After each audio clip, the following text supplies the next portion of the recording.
For the past few years, Riki Gervais, Stiven Merchant, and Karl Pilkington have been meeting regularly for a series of pointless conversations. This is one of them. Testing. Is that right? Hello and welcome to the Riki Gervais Show with me, Riki Gervais, Stiven Merchant. Hello. And the little round-headed buffoon that is Karl Pilkington. All right.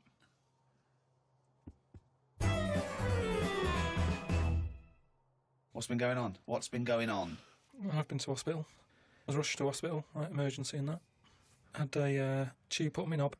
You had a tube put up your knob? Yeah. What's the story? Kidney stones. Oof. So, shouldn't really be here, to be honest, doing this. He said rest and that.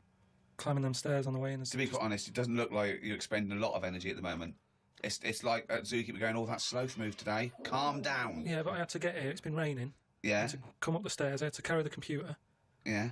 Well, that's not entirely true, because your girlfriend was carrying it. I saw her outside. Yeah, but I'm just saying. And then you handed it to me and said, Steve, carry this. Almighty. Yeah, I know. That's already a lie. Christ almighty. Whinging. Not whinging.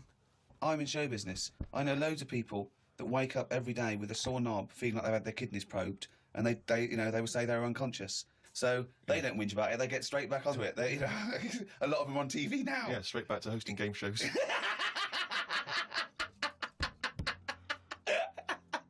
So you're rushed to hospital. So take us through the events, because it does sound quite dramatic. You started feeling a bit of pain, did you, initially? I felt a bit of pain, and I thought, maybe I just pulled a muscle or something when I've been wrestling with Ricky and that, because you don't know what damage has been done. So I just think, it'll go in a minute, and then it didn't. It got a bit badder.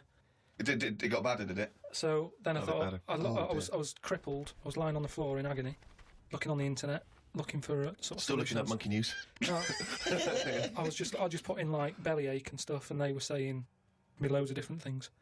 And what I used to do when I was a kid, I used to always just get a cold ashtray and put that on my belly, and the coldness used to get rid of the badness. Amazing. The coldness got like a witch doctor. yeah. This is like a witch doctor who happens to work in a pub. It's like some sort of 5th century remedy written in mud. Coldness doth get away with the badness. Why specifically an ashtray? Just because they sort of old cold. They're old cold. I don't know what this is. I love this idea that he's at the operation and he comes round and they're talking to him, and his girlfriend gets a phone call and they say, Mr. Pilkington's maybe complications. He's just talking rubbish. She goes, oh, good. Yeah, he's back to his old self. Why specifically an ashtray? Sorry, because it's old cold. I understand it's old cold. Yeah, we understand. Everyone who's done a medical degree understands old cold, but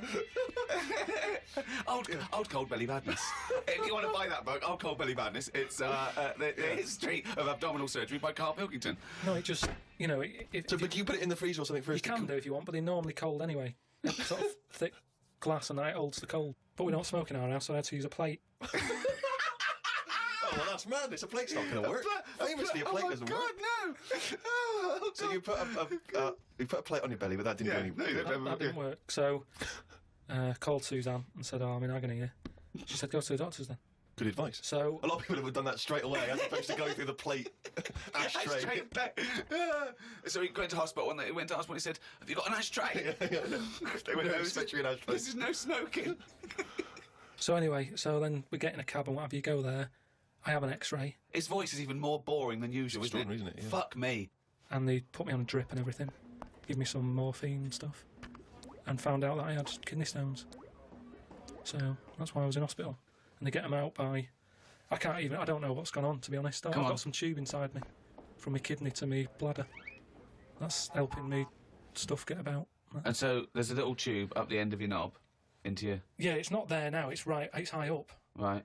So it's high up between my kidney and my bladder. But why do you have the thing where they go in the side? You have the choice to... Because I said to the doctor, I'm not a doctor. I said, what do you think? He went, stop putting yourself down, Carl. He said, we need you in the operating theatre now. He just said, I said to him, what should I have done? Because he said, if you want, go home, and we'll get you in again or something. Something like that. And I said, no, I might as well have it done properly. Have it done now whilst I'm here. Sorry, the choice was have it done properly or go home? It was something like that. He said there's something you can do. And I said, oh... Flush it out? No, because it's too big. It's something like 7mm. And it's basically because you don't drink enough water. Yeah. So, anyway, I said, what do you think I should have done? And he said, tube up the knob. And I said, not my favourite one of the choice, but if that's what you think. So he said, yeah, have that. He did me little diagrams, which didn't help. He was like showing... How big did he draw your knob? Sort of normal size. Yeah? Was it? It was all right. You weren't offended by them? Well, he wanted into detail. It's just, more the tube and stuff in your bladder and your kidney. What was your ball bag like? Did he draw that? He didn't do that bit. He left that bit out. Okay, right. But he said, we'll just pop that up there. And then that's when Ricky turned up to visit. They came in laughing at me because we sat there in like my underpants and stockings. In stockings? Yeah. Why have you? He was there. No, he wasn't in bed. He was sort of out of bed with his little drip, right? He had his little boxer shorts on, just sat there, right, in his pants, right, and he had stockings on. Yeah, because they stop clots or something. They put them on your legs. It's like when people have got big veins and they go on a plane. Right. Yeah. You said you're not a doctor.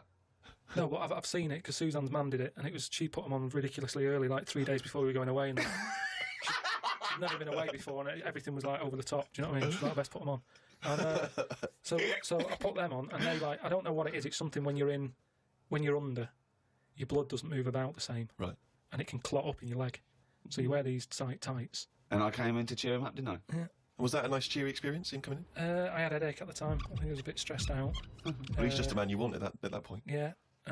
Well, it's weird how it suddenly all happened quick. And I woke up and there was an Irish woman over me going, are you all right? You all right? And I said, oh, it's stinging a bit. She said, I'll give you some more morphine. And I sort of put my head up to have a look at my tackle because I wanted to see... If it was still there? What was attached to it. Do you know what I mean? Because they said something about they might leave some string hanging out of it so they can pull the tube out. It makes you talk. So I had a look for that. Couldn't see any of that. Yeah. But as she put the morphine in, all the muscles in your body go funny. My head just collapsed. But I'm in agony now, and... Are you in agony right now as we speak? Yeah, it's hurting. But it does make you think now, do you know what I mean? Like, life and everything. I mean, it's weird how it's all happened in the last month, from seeing that bee sort of die. No, Well, not really. No. This is not a near-death experience. You had a routine operation to remove kidney stones because you don't drink enough water. No, I know, but... This is not a shark attack. Yeah, but it's all life-threatening, otherwise you wouldn't have to fill out forms, would you, saying, if everything goes wrong, Suzanne can have the house or whatever. They keep taking your heartbeats and stuff, and your blood pressure. I don't like knowing about that, I just like, leave it. It's happening. Don't be messing with it, stop measuring it. Stop measuring it! No, do you know what I mean? Same with the knob. It's that thing of like, they put that thing That's what on. the anaesthetist was doing when you were under, wasn't it? Yeah. He was comparing the diagram to the actual thing. Oh, God.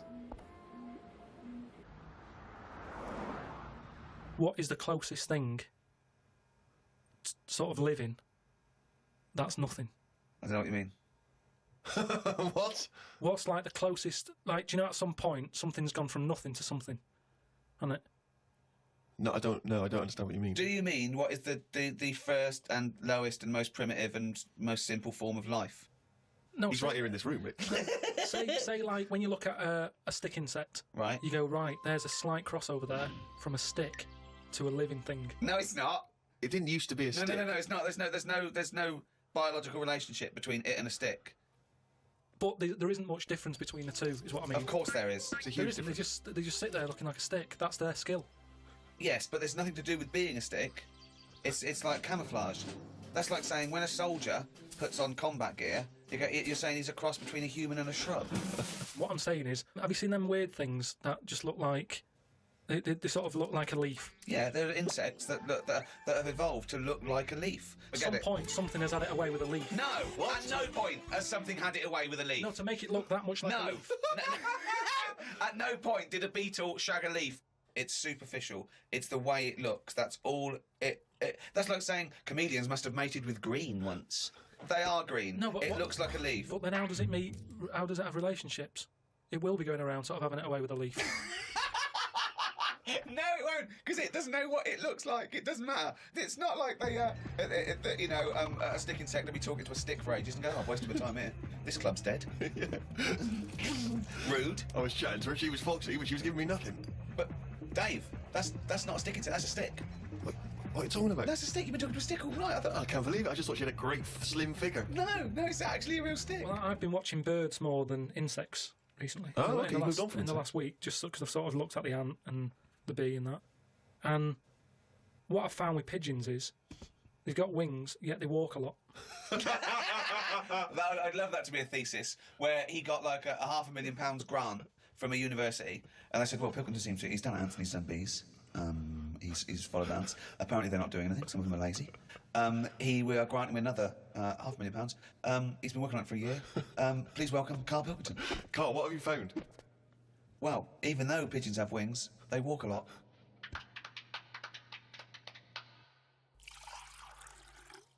Well, I heard, and you told me this, so I know it's true. What? Do you know when I talked about replacing blood with coconut?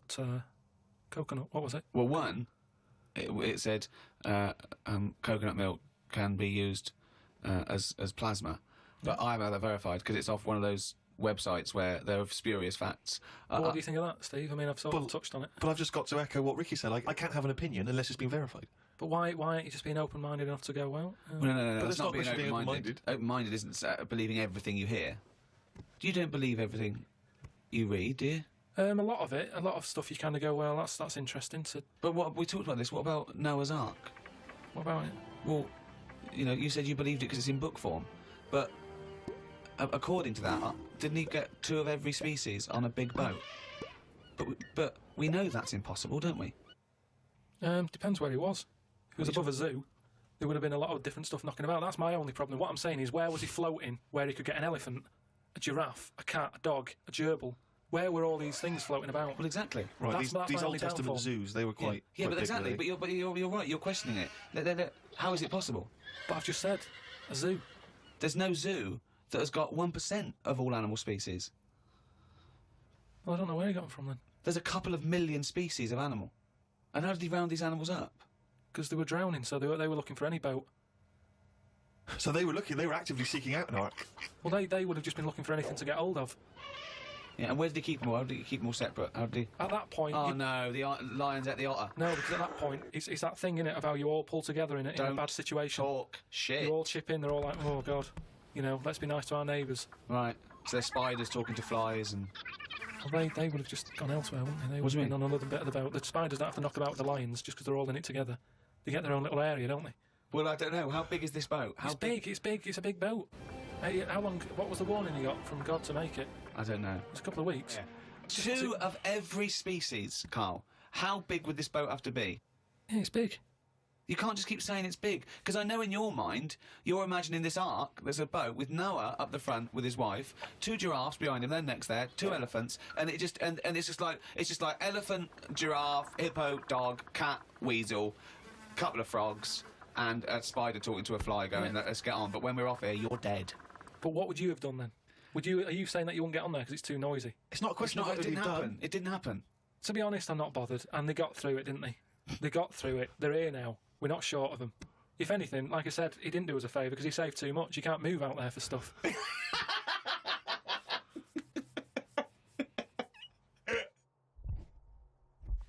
Oh, chimpanzee, nothing's written down again. That's the jingle for excerpts from Carl's diary. This is all legitimate stuff. Ricky and I have had no input in this. This is the first time we get to read it.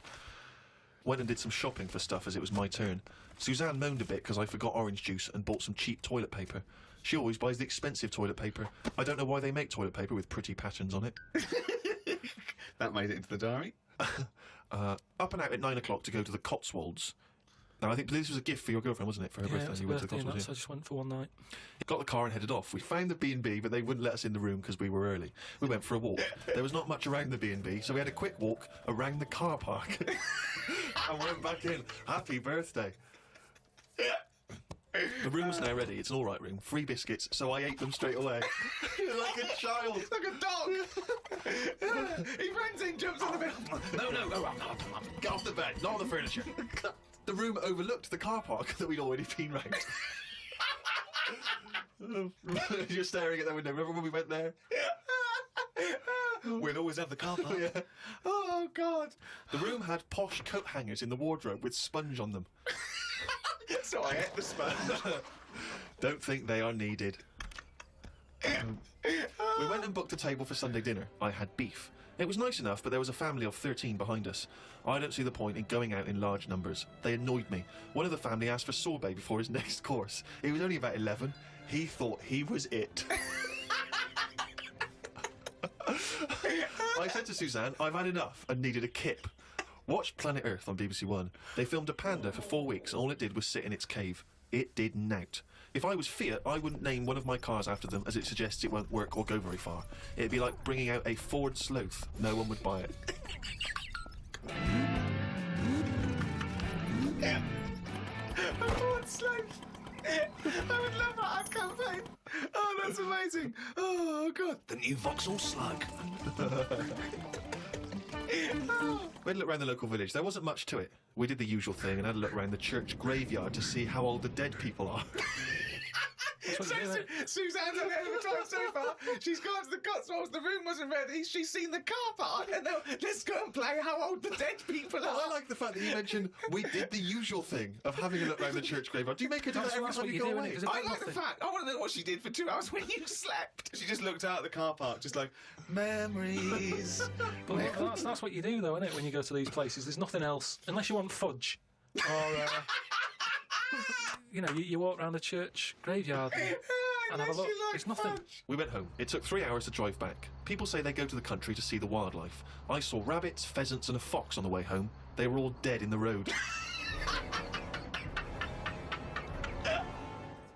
I was just intrigued to know, because Rob from Burton-on-Trent sent this in, and he wants to know that, because he's just started seeing someone, and he wants to know what your advice, Carl, is on how to keep her happy. So, what's your advice really for someone who's perhaps just started a relationship? I mean, you've been with Suzanne for what, 9 years? Ages. I think you should just do what you want, and then if they like it, then they're the right ones for you.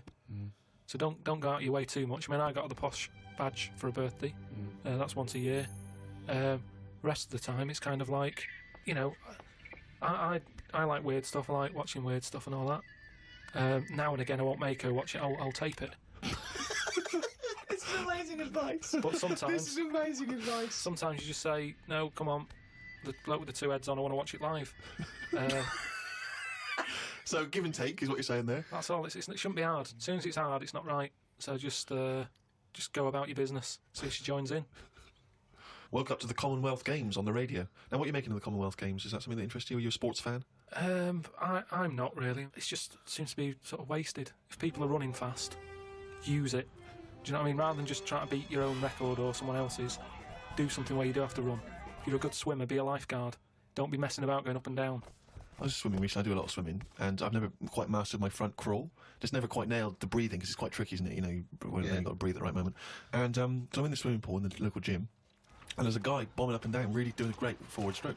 So I waited till he came up, and sort of went, excuse me, mate. I was just watching you when you were doing your front crawl. I was really impressed. Could you just watch me when I do mine and tell me if I'm going wrong? Why would you go to a man? I know, and that was what that was the problem. Is only as I was saying it did I realise what it sounded like. I've just been watching you swimming up and down. I was really impressed. And you're both in Speedos. Both in Speedos. You know, I'm got the goggles on, prescription goggles, so I can see when I'm swimming. But why do you need them? There's nothing in a pool to look at. It's not like you're scuba diving. There's nothing. Hold on. Clearly there is something to look at in a pool. Well, no, I wasn't checking. Well, I was checking him out, but I was checking him out for swimming tips. And he just looked at me when I asked him, can you just watch me and offer me any tips? And he just looked at me like I was just mental. That is such a strange thing to say. Can you just watch?